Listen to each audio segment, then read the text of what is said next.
Eleição suplementar, o que é? Em que situação ela ocorre? Quais são as regras? Temos muito a conversar sobre esse assunto hoje. Então não saia daí, porque nos próximos minutos a gente tem um encontro marcado aqui no Brasil Eleitor História, a revista eletrônica da Justiça Eleitoral.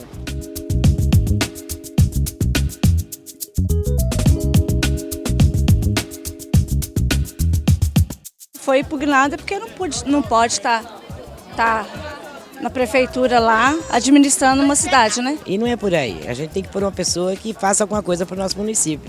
O pessoal está esperando para isso em Deus de janeiro, né? Todo mundo querendo outra eleição. Tudo que puder fazer para melhorar o município é o importante.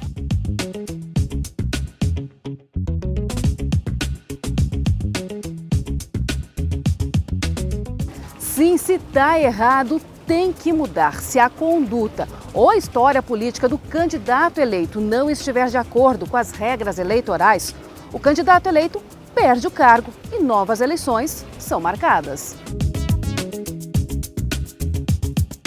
Os pedidos de registro vão sendo acompanhados. Assim que existe uma decisão, que ocorre uma decisão que determina que haja essa eleição, então nós iniciamos todo o processo internamente.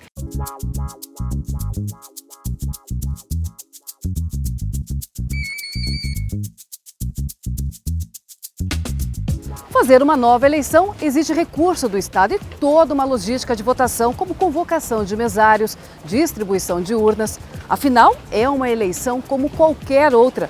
Por isso é preciso prestar muita atenção nos casos específicos em que o Código Eleitoral prevê a realização de um novo pleito. Quer ver?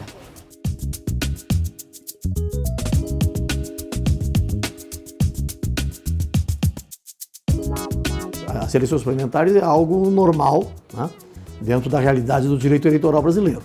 Elas ocorrem quando, por exemplo, no resultado, na apuração dos votos, mais de 50% dos votos são nulos. Por exemplo, esse é um caso típico de eleição suplementar. Sim, dos mais conhecidos, o que a gente pode tratar.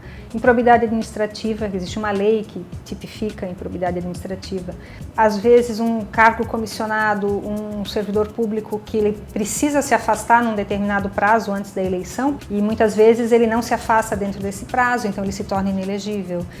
Cônjuges também de candidatos que já exercem, né, por exemplo, de prefeito, ele não pode concorrer também para não ocorrer a reeleição reversa ou por afinidade, né?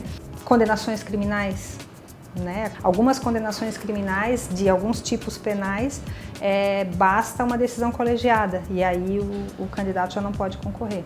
O mais comum é quando há a impugnação e o indeferimento do registro do candidato ou do diploma, né? Ou ainda uma cassação, né, após a diplomação. Eu tenho que levar em consideração primeiro o candidato ao cargo qual ele está disputando. Se for aqueles cargos do qual, para aprovação, eu levo o pleito majoritário, que eu penso em prefeitos, governadores e presidentes, e quando houver, nesse momento desse escrutínio, dessa votação, desse sufrágio que a gente destaca, se destacado uma ilegalidade que eu venha ter que cassar, essa eleição terá que ser refeita.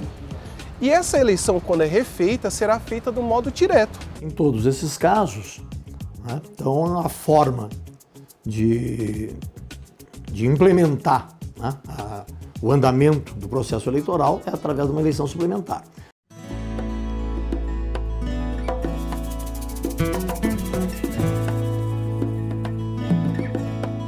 Neste caso, a eleição será direta, ou seja, os eleitores terão que ir às urnas novamente.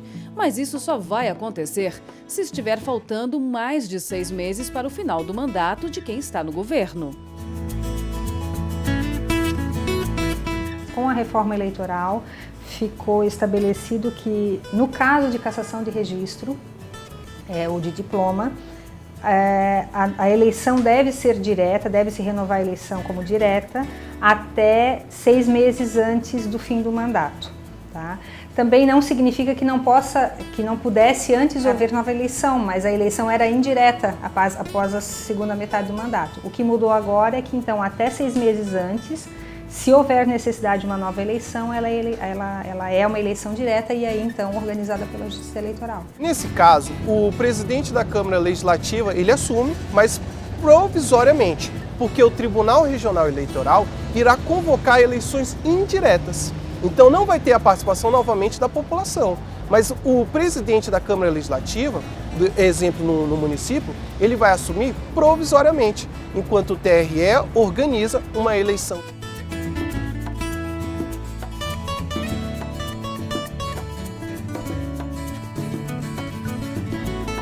O Tribunal Superior Eleitoral e os tribunais dos estados investem em campanhas publicitárias, que são exibidas nos rádios e na TV, como essa campanha nacional feita pelo TSE. Vem a biometria, vem, não pode faltar ninguém. Para esclarecer melhor o assunto, os TREs de todo o país investem em vídeos nas redes sociais, como esse do Tribunal da Bahia. Quando o eleitor vota num candidato e esse candidato, que aparentemente está concorrendo, tem, após a eleição, o seu registro cassado pela Justiça Eleitoral, e a quantidade de votos anulados, então, após a eleição pela Justiça Eleitoral é maior do que 50% do total, é necessário, de acordo com a lei, se realizar uma outra eleição. Seria injusto chamar o segundo colocado numa situação dessa, porque não seria legítimo. Teríamos um prefeito sem o apoio do povo. Além de vídeos que esclarecem o que é uma eleição suplementar, os TREs também se preocupam em fazer convites virtuais aos eleitores para participarem do pleito. Aqui em Santa Catarina vamos ter novas eleições em 2 municípios, Bom Jardim da Serra e Sangão. E o pleito vai acontecer no dia 2 de abril. Nós teremos aqui no Paraná, no próximo dia 2 de abril, 4 eleições suplementares para a escolha de prefeitos e vice-prefeitos nos municípios de Foz do Iguaçu, Piraí do Sul, Quatiguá e Nova Laranjeiras. O voto dos senhores ditará o rumo dos seus municípios e fortalecerá a democracia brasileira.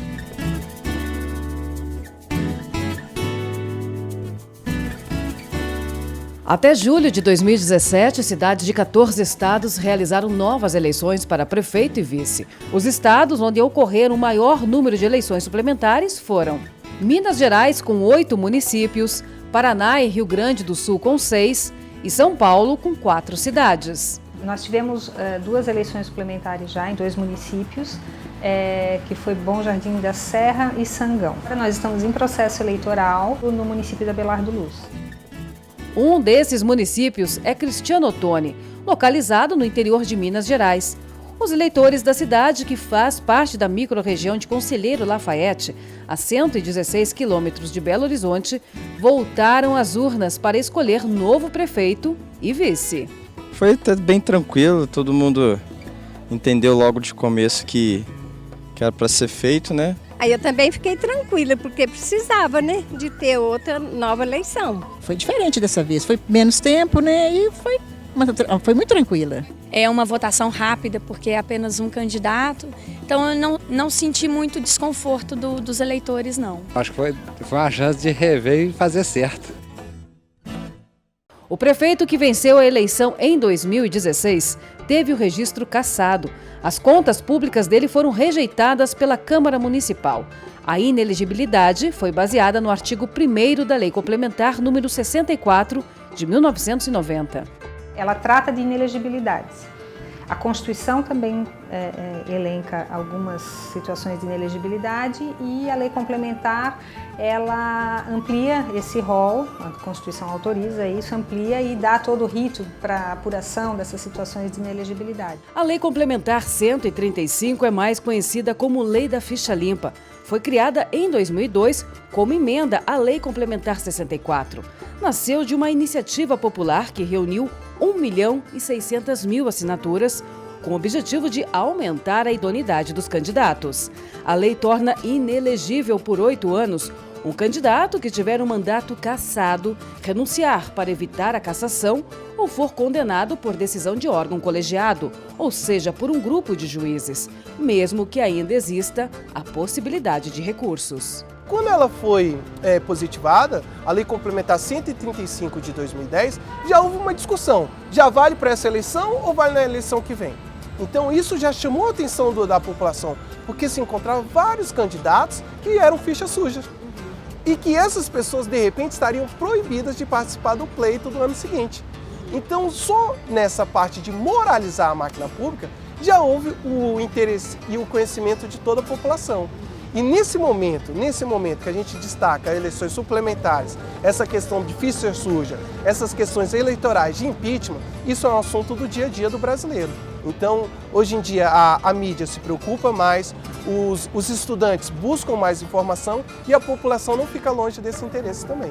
As inelegibilidades em relação às eleições suplementares, de uma maneira geral, são as mesmas. A peculiaridade que existe é em relação a prazos. Porque, por exemplo, para a eleição do ano que vem, né? Eleição ordinária do ano que vem, o candidato tem que estar filiado a um partido político com um ano de antecedência, né? Os prazos de desincompatibilização, se ele exerce um cargo público, um cargo de secretário, né? Ele tem que se desincompatibilizar em prazos superiores aos de 30 dias. Basicamente, sim, tem as mesmas características de outra, menos esse aspecto, né, dos prazos e, consequentemente, seja da questão das incompatibilidades, seja, por exemplo, em questão da propaganda política. A cidade de Cristiano Ottoni é pequena, tem pouco mais de 4.700 eleitores. 15 sessões eleitorais foram montadas em 5 locais de votação. E mesmo quem não tem mais a obrigação de votar, fez questão de comparecer.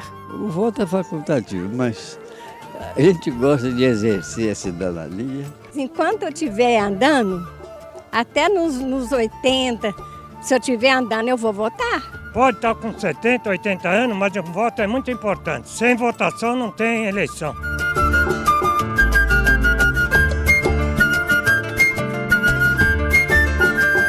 Consciência eleitoral, não só entre os mais experientes, como também entre os jovens. Apresenta a opção de escolha, né, de você escolher o melhor para a sua cidade, né?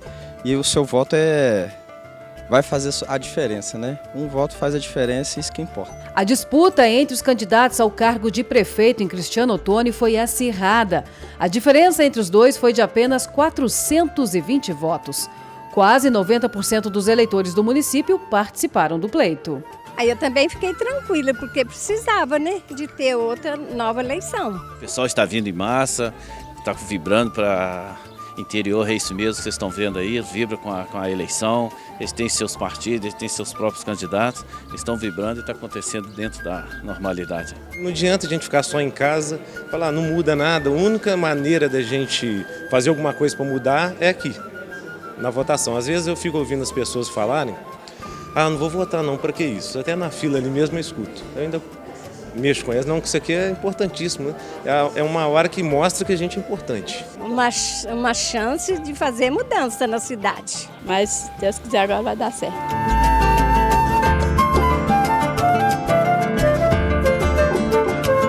Os eleitores de Cristiano Ottoni que não foram votar, assim como os de outros municípios onde ocorreram eleições suplementares, devem justificar a ausência no cartório eleitoral no município onde votam em até 60 dias. Mas aqueles que têm de 18 até 70 anos, voto obrigatório. E se não votar, vai estar se enrolando.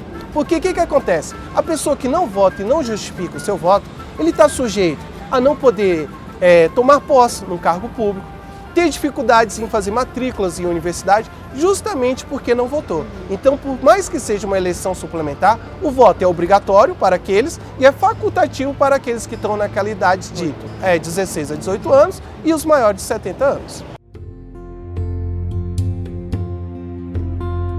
Outra cidade em que ocorreu eleição suplementar foi Carmópolis. O município do leste sergipano tem 13.342 eleitores aptos a votar. Foi a primeira vez que ocorreu uma eleição suplementar na cidade. foi em razão do indeferimento da chapa majoritária que disputou as eleições de 2016. Essa chapa majoritária que sagrou-se vencedora, ela teve o registro indeferido por decisão do TRE de Sergipe, decisão essa que também foi mantida pelo Tribunal Superior Eleitoral através de um recurso que foi interposto pela coligação. Em razão do indeferimento dessa chapa majoritária, houve a necessidade do TRE convocar novas eleições suplementares para esse ano. A chapa que venceu o pleito em 2016 teve o registro de candidatura negado pelo TRE de Sergipe. A decisão foi mantida pelo TSE. Nas urnas, o eleito foi o vice-prefeito da chapa cassada. Nesse caso, o TRE entendeu que o problema de inelegibilidade da chapa não atingia o candidato. O candidato que disputou a vice-prefeitura na chapa que foi indeferida, ele pôde participar desse pleito municipal porque não foi ele quem deu causa à nulidade da eleição. O seu candidato, então, a prefeito, foi considerado inelegível e, em razão dessa inelegibilidade, toda a chapa foi declarada inválida e os votos foram anulados. E os mesários responsáveis por toda a montagem dentro da sala de votação, o que acharam de fazer 2 eleições no intervalo de 1 ano? Isso é bem inédito na vida dos eleitores e deles também. Fui convocado, né? Minha irmã comunicou, eu falei assim, não, eu vou, dá pra mim. Mesmo eu não sendo voluntário, eu sendo convocado, é uma satisfação a gente vir participar da eleição e acompanhar todo o processo de votação aqui. Você tem que pensar o que você pode trazer em benefício a isso à sua comunidade.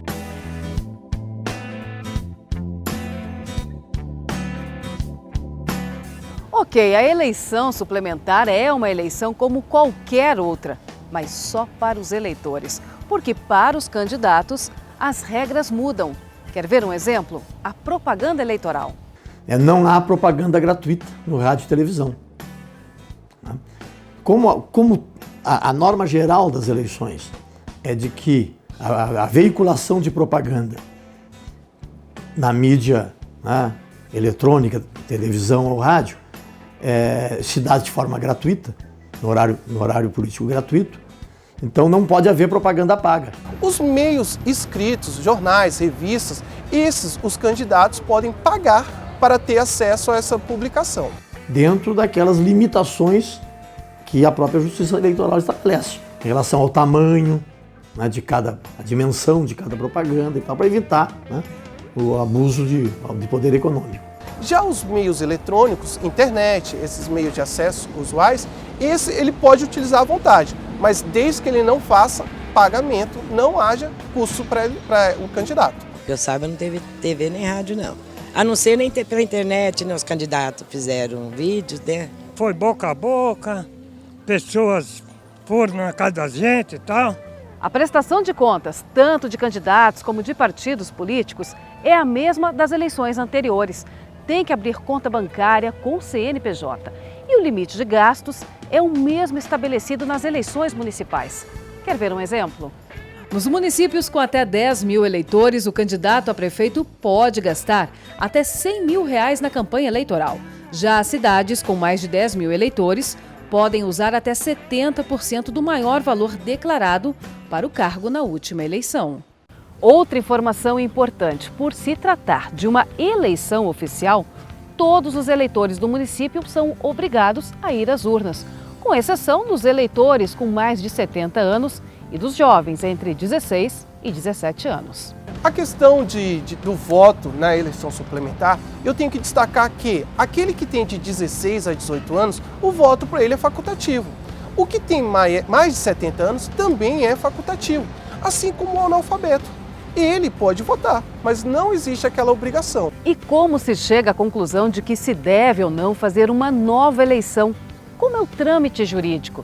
E de quem é a responsabilidade por organizar uma eleição suplementar? O Tribunal Superior Eleitoral, ele determina já no início do ano quais são as datas possíveis para a realização de eleição suplementar. Então é uma data por mês em que os estados podem agendar suas eleições suplementares. Então nós seguimos aquele calendário e, havendo a determinação para uma eleição suplementar, então nós primeiro verificamos o planejamento dessa eleição, de quanto tempo nós vamos precisar para preparar, o tempo mínimo para preparar essa eleição, e então qual a data dentro desse planejamento que foi estabelecida pelo TSE, que pode ser agendada. Essas regulamentações, elas se dão a cada eleição, né? Então, certamente, para a eleição do ano que vem, que é a eleição que vai ser para presidente da República, vice-presidente, governador, vice-governador, senadores, deputados federais, deputados estaduais, né? Haverá uma regulamentação própria pelo Tribunal Superior Eleitoral. É uma eleição, então todos os procedimentos de uma eleição precisam ser observados, né? O que muda para a gente é que o volume de trabalho é um pouco menor. É feito todo um planejamento, como na eleição ordinária, e ele tem que ser seguido. Até 2015, antes da reforma eleitoral, não havia possibilidade de ter uma eleição suplementar. Caso ocorresse a impugnação do candidato eleito, quem assumiu o cargo era o candidato que ficou em segundo lugar nas urnas. O segundo colocado não assume a eleição, haja vista que essa chapa foi considerada cassada, porque aquele que obteve mais de 50% da votação foi aquela chapa que foi considerada cassada. E de repente você teria um segundo colocado com 20% de votos, de 20% da aprovação da população, sendo seu prefeito por 4 anos.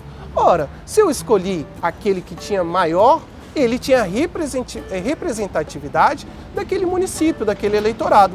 Então, por um critério de justiça, de igualdade e de respeito aos princípios republicanos, onde eu estou respeitando o Estado democrático de direito, eu não vou deixar uma pessoa que não tem a aprovação da maioria absoluta do eleitorado ter a governança durante 4 anos. Eu acho que é uma garantia para o eleitor, para o cidadão, de que aquela pessoa que vai assumir o cargo, gerir os recursos públicos, organizar a cidade, ela tem a legitimidade para estar lá.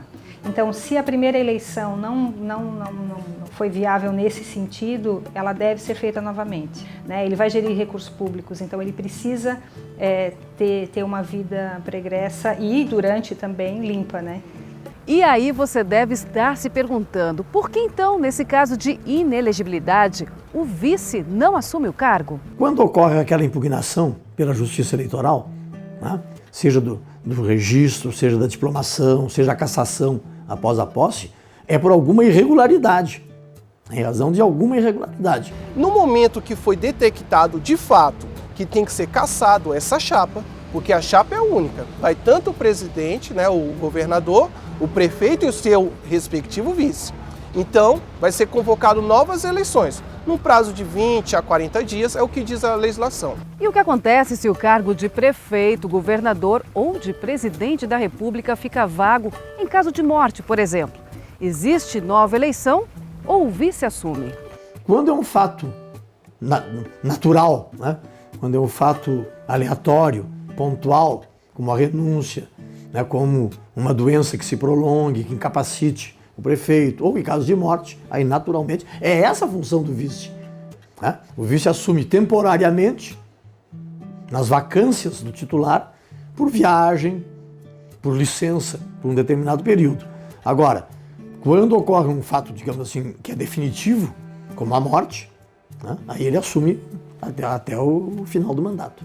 Voltar às urnas caso o eleito tenha perdido o cargo devido a uma irregularidade, como acontece com o candidato ficha suja, é uma situação pouco nova. Mas o que será que o eleitor acha disso? Serve para mostrar que existe lei no Brasil, né? Porque a gente pensa, vamos roubar, que não vai dar em nada. Então, mostrou que se a gente não andar rigorosamente em dia com a justiça, com as contas, né, no caso da prefeitura, que não vai ficar assim, elas por elas, vai ter uma consequência. Eu acho que é muito importante, né? É um futuro para os nossos filhos, para os nossos netos, né? Foi muito bom. Agora nós vamos pôr novos candidatos lá, se Deus quiser. É a gente escolher, nós temos o direito, esse direito foi muito batalhado, né? E nós conquistamos o direito ao voto. A gente não deveria desperdiçar, votando de qualquer maneira, ou pior ainda, vendendo voto. Ok, eleitor consciente, nova eleição, mudança feita. Qual o próximo passo agora? Eu te digo, a diplomação dos novos eleitos. A posse se dá da mesma forma como se dá na eleição originária também. Se dá logo após proclamado pelo juiz eleitoral, né, quem foi o vencedor desse certame, é comunicado à Câmara dos Municípios, não se tratando de eleição municipal, e o presidente da Câmara dá posse ao prefeito.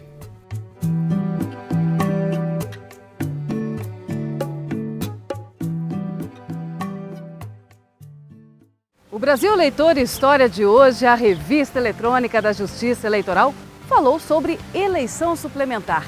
A gente se vê no próximo programa. Até lá. Tchau.